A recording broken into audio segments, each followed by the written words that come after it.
పాతకాలం పద్ధతిలో ఆనపకాయ దప్పలం. తక్కువ ఇంగ్రీడియంట్సే కానీ టేస్ట్ ఉంటుంది. బా భలే ఉంటుంది. చాలా బాగుంటుంది.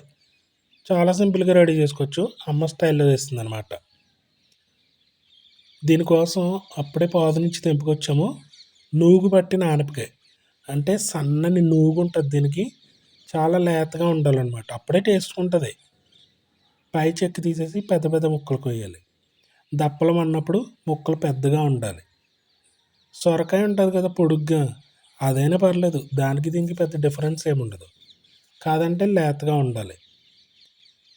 వాటర్లో ఒకసారి వాష్ చేసాము, ఎందుకంటే మందులు కొట్టలేదు వీటికి. అలాగే వాటర్లో ఎక్కువసేపు ఉంచకూడదే, ఆల్రెడీ వాటర్ ఉంటుంది, అది ఇంకా అబ్జర్వ్ చేస్తూ ఉంటుంది. ఒకసారి అలా వాష్ చేసి ఆకలేసేసుకున్నాము. 1 కేజీ వరకు ఉంటుంది ఇది. దానికోసం ఒక 2 పెద్ద ఉల్లిపాయలు సన్నగా తరుక్కుని వేసుకున్నాము. ఒక 7-8 పచ్చిమిర్చి, ఇవి కూడా పొడుగ్గా చీలుకోవాలి. ఇవన్నీ దాకలేసుకున్న తర్వాత కళ్ళుప్పు, పసుపు, కారం, అలాగే కొద్దిగా ఆయిల్. ఆయిల్ ఎక్కడ వేసుకుంటాము, వేరుశనగ ఆయిల్ ఇది. అలాగే తాలింపు కూడా పెట్టుకుంటాము.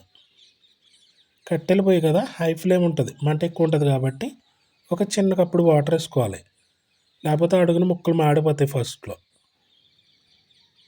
ఆనపకాయ ముక్కలు అంటే ఎలాగో వాటర్ కంటెంటే ఎక్కువ ఉంటుంది కాబట్టి అందుకని వాటర్ వేసుకోవాల్సిన పని లేదు. ఒక 10 నిమిషాల్లోనే సగం ఉడికిపోయింది ముక్క. ఈలోపు చింతపండు పులుసు కోసం ఒక పెద్ద నిమ్మకాయ సైజు చింతపండు నానబెట్టేసుకున్నాం. బాగా పుల్లగా ఉండదు అది. కూర సగం ఉడికినప్పుడు బెల్లం ముక్కలు వేసుకున్నాము. మరీ ఎక్కువ వేసుకోకూడదు.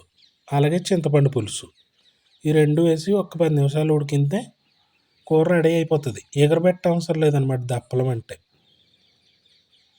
కూర మొత్తం ఉడికిపోయిన తర్వాత లాస్ట్లో కొత్తిమీర, కరివేపాకు, ఇవి 2 వేసి ఒక 2 నిమిషాలు ఉడికించుకుని తాలింపు పెట్టుకోవడమే. చెప్పాను కదా చాలా సింపుల్గా అయిపోతుందని, చాలా ఈజీ. పక్కనే బాండి పెట్టేసాము.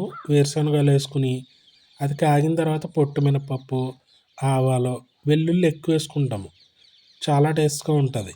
ఎండుమిర్చి, కరివేపాకు, ఇవన్నీ బాగా ఫ్రై చేసుకోవాలి, అంటే మంచి సువాసన రావాలి. అంతే, ఇది తాలింపు పెట్టేసుకోవడమే.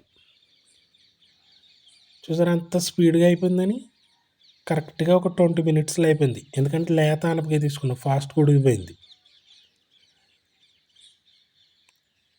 దప్పలం అంటే పులుసులాగే ఉంటుంది అనమాట. గుమ్మడికాయ సేమ్ గుమ్మడికాయ లాగానే, గింజలో నంచుకోవడానికి ఏం అవసరం లేదు. చాలా బాగుంది. కుదిరితే తప్పకుండా ట్రై చేయండి. ఛానల్కి సపోర్ట్ ఇవ్వండి, సబ్స్క్రైబ్ చేసుకుని లైక్ చేయండి.